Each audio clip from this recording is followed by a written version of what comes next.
Good afternoon, everyone. Thank you all for joining me on this Monday afternoon in this amphitheater or online. I'm especially grateful to my jury members, Professor Johnston, joining us online, and to all of you here in person.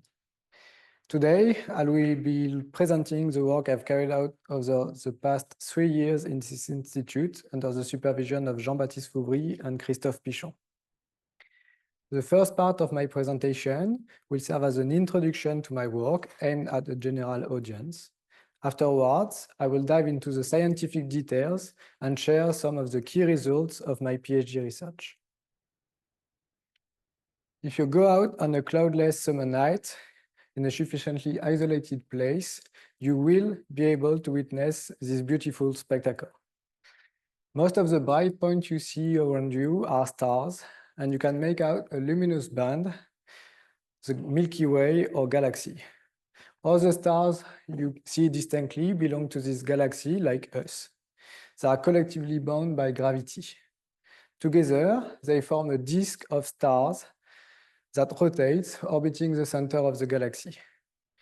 If the galaxy appears to us as a luminous band in the sky rather than a disk, it is because we observe it from inside. If we were to look at it from the outside, it will appear to us somewhat like those other spiral galaxies. Beyond being beautiful, these galaxies present some very interesting dynamical properties. One of the distinguishing features of these galaxies is that they have the shape of a relatively thin disk, typically 100 times wider than it is thick. The aim of this presentation is to understand how such a flat collection of stars evolve over cosmic times. The first problem is that, given their size, this galaxy evolved very slowly. It takes several hundreds of millions of years to complete a full rotation. Therefore, we will typically never be able to observe this galaxy changes. Yet, thanks to the unprecedented wealth of data provided by recent missions such as the James Webb Space Telescope, astronomers can now look at how populations of galaxies have evolved over the course of the age of the universe. Phrased differently, we are now able, from observation, to statistically characterize the long-term evolution of galaxies. Long-term because in this stunning picture, there is image from galaxies spanning over more than 10 billion years. The red galaxies are the most distant ones, meaning the light we're seeing from them was emitted more than 10 billion years ago. In contrast, the white one are much closer, so the image we receive from them are much more recent. Statistically, because in this image only, there is approximately 50,000 galaxies. Beyond these population statistics, we also probe the dynamics of these objects by measuring the instantaneous velocities of stars and gas in our and other galaxies using spectroscopic methods. Again, this gives us statistics on the hundreds of billions of stars present in these objects. Among other things, these velocities reveal the presence of an invisible mass, the famous dark matter, which we only observe through its gravitational effects. This kinematics also tells us that in spiral galaxies, most stars share very similar velocities with their nearest neighbors. Therefore, these galaxies are said to be dynamically cold objects. This is at odds with elliptical galaxies, in which stars orbit on much more eccentric trajectories and therefore have higher local velocity dispersion. Spiral galaxies are centrifugally supported, whereas ellipticals are pressure supported against the attraction of gravity. These stunning spirals are not exceptions. They represent approximately 2/3 of the observed galaxy in the local universe. This dynamical temperature can drastically affect their response to the perturbed environment they live in. These flat and cold structures are particularly sensitive. They respond strongly and collectively to these perturbations. These perturbations do not only generate a wake in the galaxy, but this wake self-amplifies. Even relatively isolated, they are so responsive that the internal fluctuation of the gravitational field can trigger some strong spiral transients, such as these beautiful spiral arms. In this thesis, I am interested in how this transient will reshape the galaxies over cosmic times. Let me summarize. Spiral galaxies are dynamically cold, system, and thin. They live in a perturbed environment to which they are highly responsive. In this thesis, I am interested in the statistical description of their long-term evolution. Statistical, because in a single galaxy, there is hundreds of billions of stars.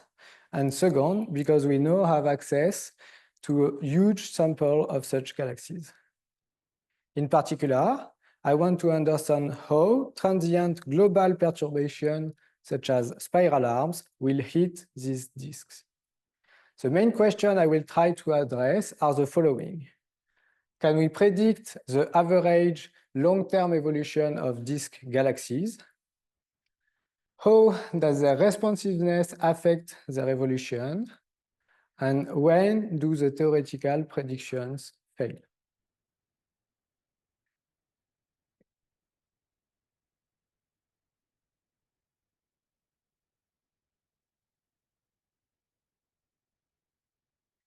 From now on, I will focus on the effect of the dominant force, gravity, on the main component of galaxies in the late universe, their stars. Let me first properly describe how each individual stars typically move in disk-like galaxies. This is a necessary step before moving on to the evolution of a population of stars, namely a galaxy as a whole. If you were able to observe them for hundreds of millions of years, you will witness the stars performing these intricate trajectories. While rotating azimutally, they perform joint radial and vertical oscillations. These trajectories are significantly more complex than the one of the planets around a star. This is because in this galaxy, the mass is quite equally distributed over all the stars, while in our solar system, the mass is dominated by a central massive object, the Sun. During this thesis, I have studied the horizontal in-plane motion of the stars and their vertical motion independently using simplified models. The vertical oscillations above and below the galactic plane are fairly captured by a one-dimensional gravity model. In this model, stars are embedded on a line and free to cross one another. They simply perform oscillation from top to bottom. If we were to record this oscillation, we will trace their corresponding orbits, which are simple intervals. To fully describe the star motion, I need to model simultaneously these intervals as long as the position of star along the orbit. Because I am ultimately interested in perturbations of these orbits, it is of interest to track this motion in the simplest possible way. This is the purpose of angle action variables. In the usual description of stars' motion, we will probably use their position and velocity. Within these phase-space coordinates, the vertical trajectory of a star is now a circle. Again, here, this motion is relatively simple, but I want to make it as simple as possible to study its evolution. In angle action variable, it simplifies these dynamics, which become a straight periodic line. The action, J, serves as a label for the orbit, whereas the angle theta captures the phase, the position along the orbit. The star moves typically at a constant frequency along this line, at a frequency omega. I also studied the evolution of the in-plane motion of stars using a model of infinitely thin disk. The trajectories of stars in this model has 2 degrees of freedom and therefore is more intricate than the one-dimensional one. The stars perform joint azimuthal and radial oscillations. Again, if you smear out these trajectories, they form rosette-like orbits. These rosette-like orbits are characterized by 2 numbers: their extension, or more precisely, their angular momentum, and their eccentricities, or radial actions. In spiral cold galaxies, most stars are on quite circular orbits. They lie in the bottom part of this orbital plane. The orbits I described until now corresponds to the unperturbed motion of stars within a galactic disk. Yet, as I said, galaxies live in a perturbed environment, and even isolated, as a result of their finite number, the stars will move from one orbit to another. Starting on the same orbits, stars will inevitably drift away from one another, as I illustrated here in the context of vertical oscillations. This is the so-called diffusion, which typically happens on long time scale compared to the orbital time. In the case of the vertical motion, it corresponds to ultimately a thickening of the disk. Similarly, the stars in plane motion also change on long time scales. Starting from quite circular orbits, stars randomly evolve in this orbital space. They can become more eccentric, as illustrated in yellow. This is called radial heating or blurring, or they can change their overall extension, as illustrated in red, which is called radial migration or churning. Fluctuations will hit these orbits and increase radial oscillation, ultimately changing the morphology of galaxies. This orbital diffusion is similar to the diffusion of ink in water.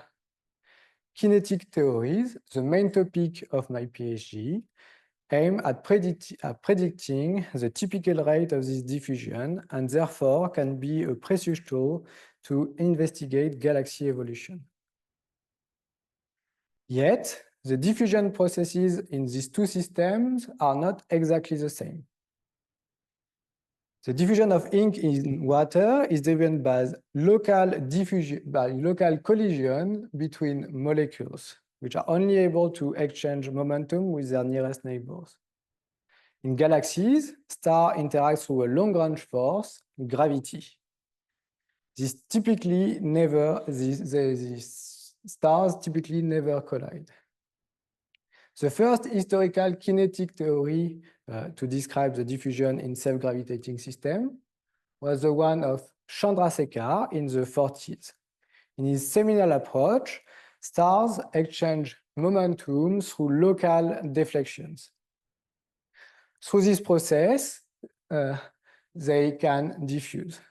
Yet, this process can effectively lead to diffusion, but I will show you that it is not the most appropriate to describe the diffusion in dynamically cold objects. In spiral galaxies, one has to account for the collective response of the galaxy to perturbations. In such galaxy, every stars are coupled to every other. Recent advances in kinetic theory have made this taking collective effects into account possible. This is the main focus of my PhD. As I will emphasize later, an important concept to take these collective effects into account is the concept of resonance. If 2 orbits resonate with one another, which is to say they share commensurable frequencies, they will be able to torque each other and exchange angular momentum or radial action. Through these resonant interactions, the galaxy will heat up and change morphology as orbits become more eccentric.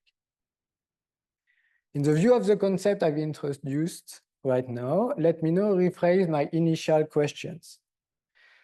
Can we predict the rate of orbital diffusion in dynamically cold systems? Do collective effects enhance or dampen this orbital diffusion? What are the underlying assumptions of the state-of-the-art kinetic theory?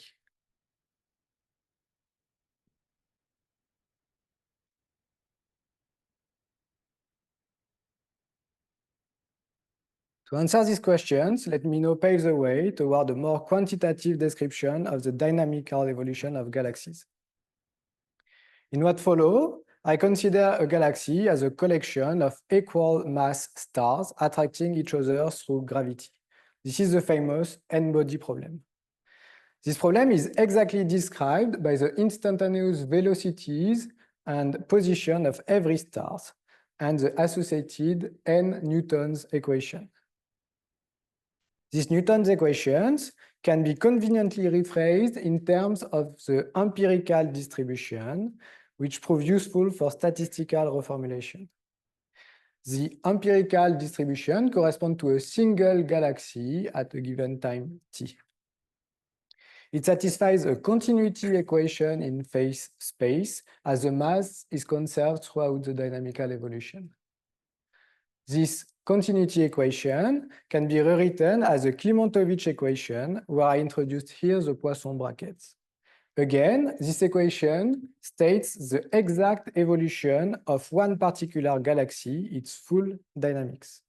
It involves the empirical distribution and its associated empirical Hamiltonian. Let me note that these quantities are highly discontinuous and that the Klimantovich equation is nonlinear and cannot be solved in practice.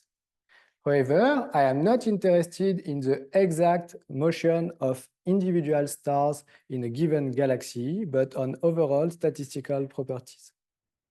Benefiting from the large number of stars in a galaxy, I can treat their evolution perturbatively. The empirical distribution is well approximated by a smooth function. This so-called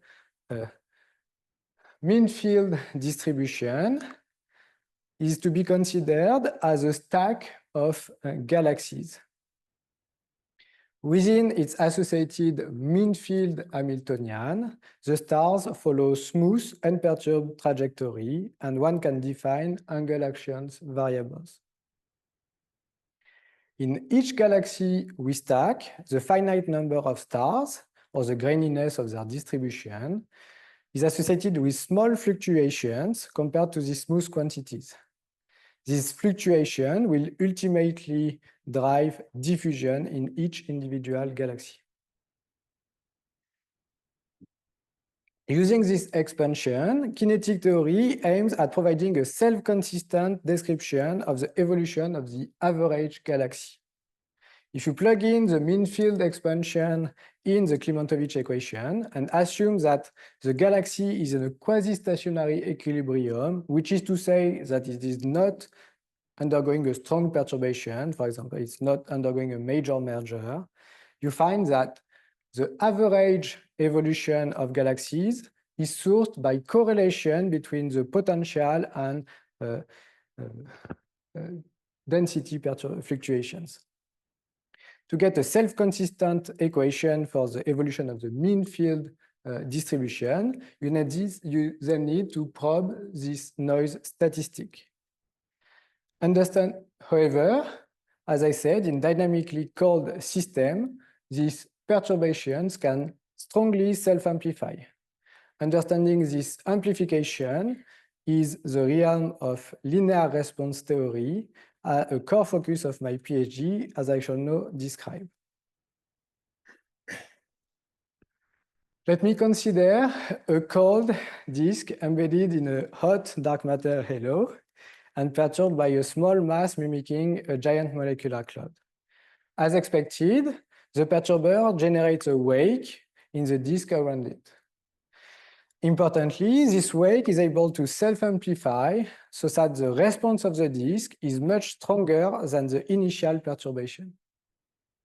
Self-amplification is the result of a closed control loop between potential perturbations and distribution perturbation within the disk. It is captured by the so-called gravitational susceptibility epsilon. This key quantity tells you how sensitive is your disk to perturbations at a particular frequency omega. It captures the ability of the disk to resonate at some particular frequency. An extreme case of self-amplification is linear instability. In this simulation I performed of a cold massive disk, there is no external perturber. Yet, a pattern exponentially grows out of the initial noise. This shape or pattern rotates at a specific speed or frequency and blows up at a constant exponential rate. This is a global instability. This instability is captured by a pole of the gravitational susceptibility that I computed here as a function of different complex frequencies omega. Let me describe this plot in details. On the x-axis, there is a real part of this frequency which captures the rotational pattern speed. On the y-axis is the imaginary part of this frequency. It captures, if positive, the growing rate, or if negative, the damping rate. Finding gravitational modes then correspond to solving a nonlinear eigenvalue problem. The complex eigenvalue tells you the pattern speed and the growth rate of the instability, and the eigenvector tells you its shape. Here, I am able to accurately predict the presence of the mode in the previous simulation. To do so, I had to compute numerically the gravitational susceptibility at various frequencies. This computation involved summing over multiple resonances number and integrating over all orbits in the system. It's particularly difficult because the integrand diverge at resonance. This resonant amplification reflects the fact that stars captured in resonance will strongly respond to perturbations. And this resonant amplification needs to be correctly regularized along the real frequencies. This is why you can see here in all my susceptibility plots some saturation, numerical saturation below the real axis. Yet, I want to emphasize that the simple fact that I was able to cross smoothly this real axis is already an achievement on its own. It is of key interest for the long-term theoretical prediction, as I will emphasize later. Predicting the shape, frequencies, and growth rate of self-gravitating modes is a challenging task. As I explained, it involves intricate numerical computations. During my PhD, I spent a fair amount of time developing and designing public libraries to robustly and compute these modes for a wide range of potentials and configuration. I developed this library with Mike Peterson here in the audience. These libraries facilitate the systematic exploration of gravitational susceptibility within disks and globular clusters. Using these libraries, I was notably able to study, analyze how gravitational modes depend on the dynamical content of the system. For example, when embedded in a dark matter halo, cold disks are typically more stable. This is what I will show you in this video. As time goes by, I consider an increasing halo to disk ratio, and the disk become more and more stable. For a sufficiently massive halo, the disk is stable. It only has damped mode. Again, identifying this damped mode is and smoothly crossing through the real axis from unstable to stable predictions is one of the key achievements of my thesis. In particular, its careful extension along the real axis is relevant for long-term diffusion. The tools I've developed with Mike Peterson are a first step towards a better systematic analysis, investigation of collective effects in self-gravitating systems. They would yet benefit from further development as for example, robustly take into account cusp potential or study the time evolution of the response of this system. Deeper progress could be made in probing more damped frequencies. This is no easy task as it needs to perform a numerical analytical condition, which is a severely ill-conditioned numerical problem. In addition, it would be interesting to incorporate the effect of gravitational softening on the system's susceptibility. This would ease the computation and the comparison between simulations and theoretical predictions. Let me now come back to my initial interest, the long-term diffusion in stable galaxies.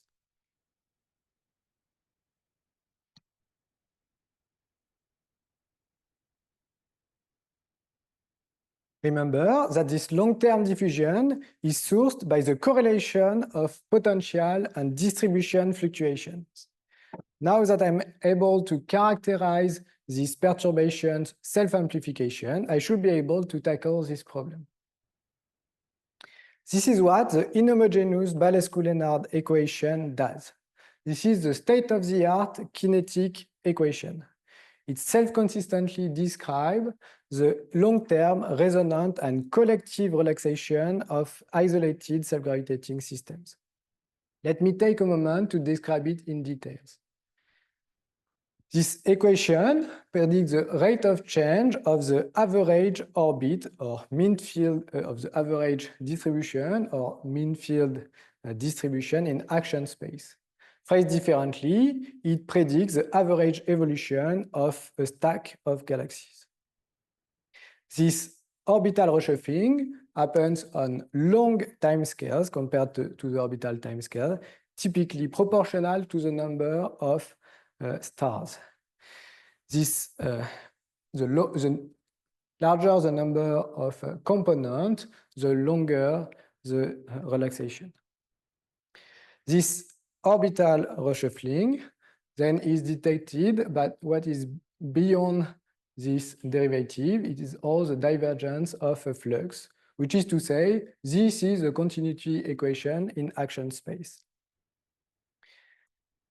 This flux is driven by resonant interaction between orbits.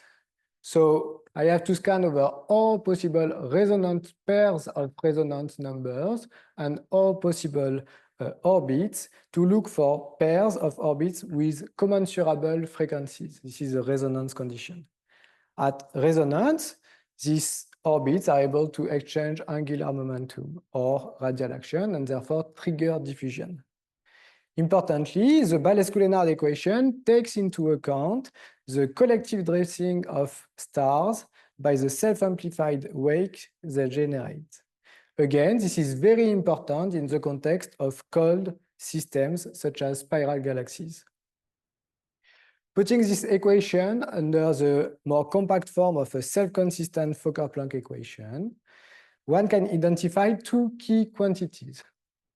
The first one captures the diffusion of orbits as I extensively described. It tells you how stars will spread out from their initial orbit. The second one is a dynamical friction. It captures how a massive star will inevitably sink in the potential well as it is dragged by the wake it generates. Together, these quantities self-consistently explain the evolution of a collection of massive stars. The inhomogeneous Balescu-Lennard equation relies on a certain number of hypotheses. Among them, it assumes that I have been able to derive angle action variable. This is called integrability. Furthermore, it emphasizes on the role of resonant interactions on the long-term relaxation. Local deflection are also taken into account by high-order resonances, but when you will compute it in practice, it will typically be neglected. Ballescu-Lennard equation also assumes that the system is sufficiently stable so that its evolution is not dominated by a blowing unstable mode, or that the wake self-amplification is built up sufficiently fast. My work has notably explored the validity of this hypothesis. Let me now apply this equation to the vertical diffusion of orbits in spiral galaxies.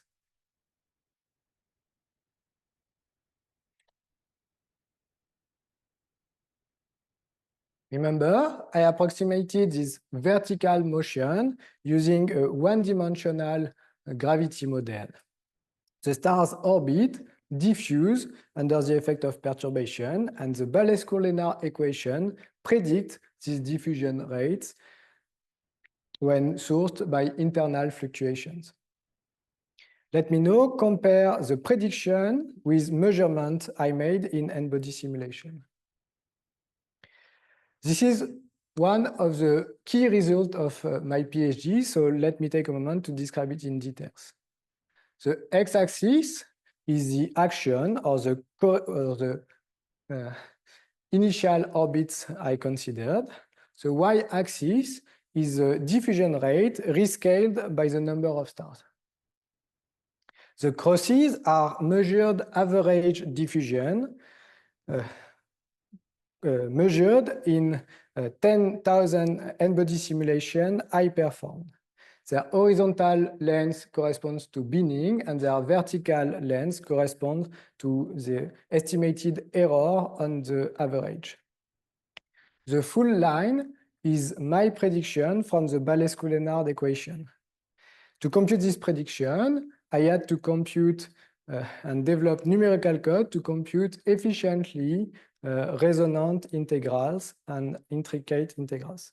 The precise match between this prediction and this measurement was not a given.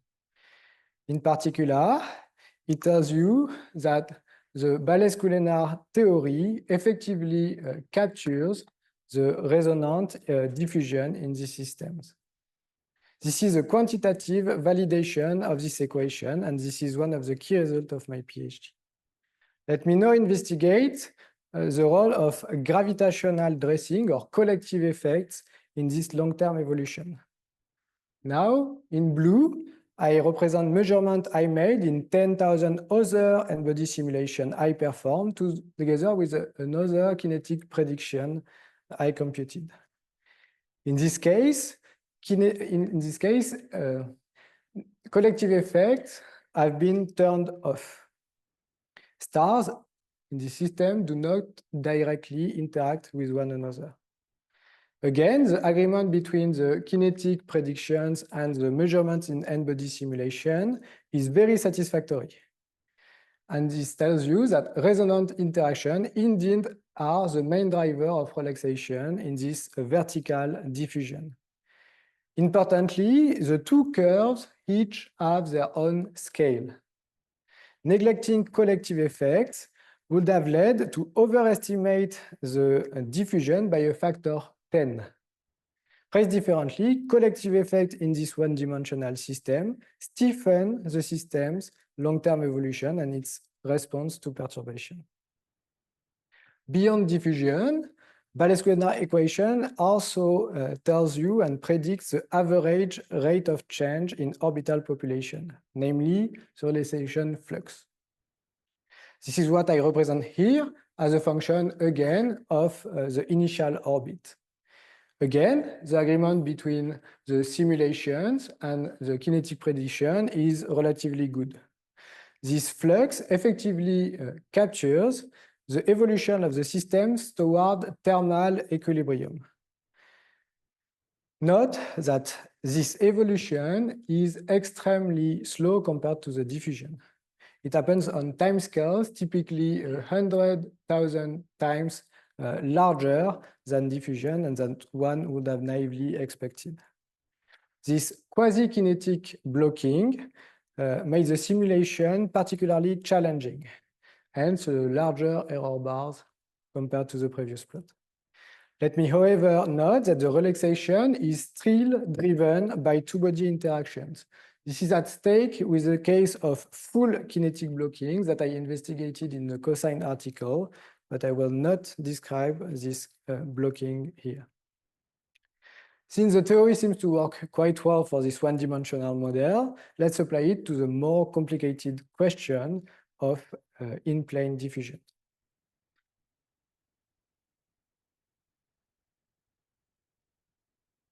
Again, remember, in spiral galaxies, most stars are born on nearly circular orbits. Under the effect of perturbation, they might heat up towards more eccentric orbits or migrate radially. In the following, I analyze this long-term evolution using a well-studied case of a stable disk, namely a half-mass tomb ray disk. Let me first present my kinetic prediction from the Balescu-Lennard equation. Again, this plot is one of the key results of my PhD, so let me walk you through it peacefully.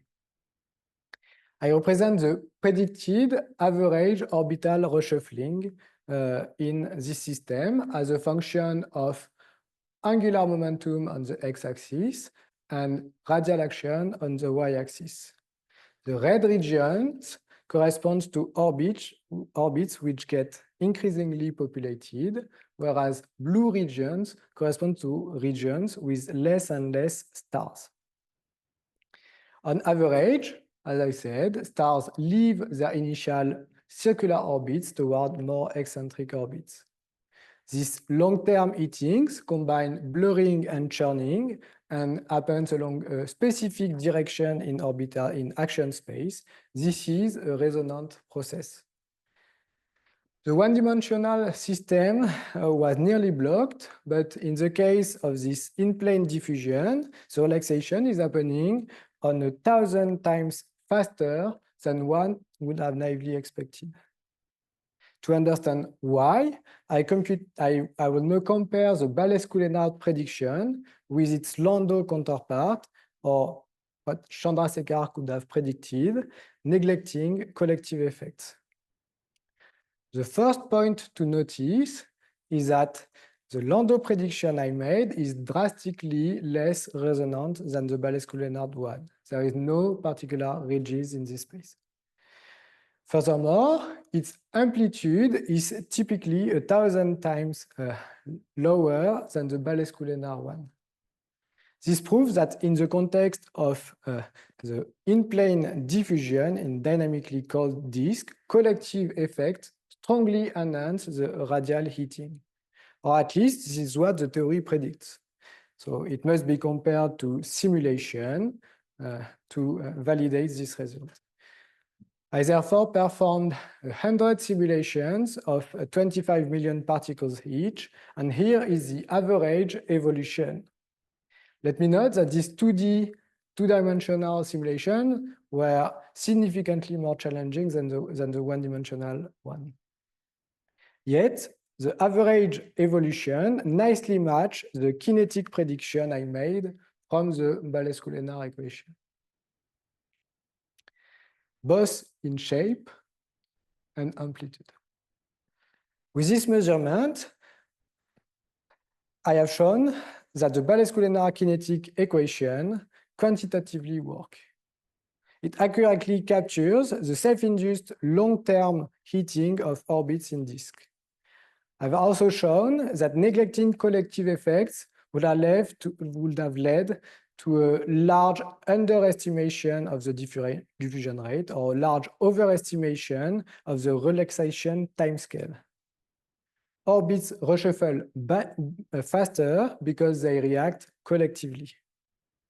The natural question one might have is why are collective effects so strong in this disk? To answer this question, I represent here the gravitational susceptibility of the disk I considered. The first thing to notice is that the disk is hopefully predicted to be stable. Again, this is reassuring. Again, the prediction smoothly crosses the real axis. This is important because the Balescu-Lennard prediction will scan over this axis to compute its prediction. You might notice that the susceptibility seems to have paused just below the real axis. Unfortunately, numerical saturation prevents me from seeing this pause. To push further down in complex plane, I need to degrade my predictions here by reducing the number of basis elements to represent the gravitational potential in order to mitigate this numerical saturation. In this degraded prediction of the susceptibility, I can spot multiple modes lying just below the real axis. Let me insist that their number and position should not be taken as a converged prediction. Yet, it would be interesting to see what would be the corresponding long-term evolution of the disk if this was its exact linear response to perturbations. This is what I did, and here is the associated Balescu-Lennard prediction. What I want to focus on is the particular structure of this relaxation. Stars are heated only at very specific locations, and they seem to evolve toward more eccentric orbits along a specific direction given by the resonance of the inner Lindblad resonance. Remapping the susceptibility from frequency space to angular momentum, one can see that this heating happens at the particular locations where the modes are at resonance with these damped modes. Phrased differently, collective effects are instrumental at driving the long-term relaxation of a self-gravitating system, and in cold systems such as spiral galaxies, collective amplification can be interpreted as driven by discrete damped mode in the linear response of the system. This collective long-term average evolution is correctly captured by the Balescu-Lennard equation. For this two-dimensional case, I was not able to show you any error bar. This is not because I only made 100 simulations, but because this is a 2D representation of the orbital space. You might then wonder, what happens to a given galaxy? Is its evolution the same as the average one? To investigate this question, I measured the orbital reshuffling of individual galaxies. And I was surprised to see that individual galaxies evolve very differently from the average one and from one another. The evolution of individual galaxies present sharp ridges which come in different numbers and positions. This is a particularly puzzling result which will deserve further investigation. The result I obtained shows that not only the Balescu-Lennard equation accurately describes the simulations, but also that far from being a minor correction to simpler theories, such as the Chandrasekhar diffusion theory, it is essential for understanding the long-term evolution of these systems. In particular, I emphasized on the role of damped mode in amplifying resonantly the disk heating. Finally, in these marginally stable systems, I noticed an increased stochasticity between the evolution of different galaxies. Let me now conclude my presentation and answer my initial questions.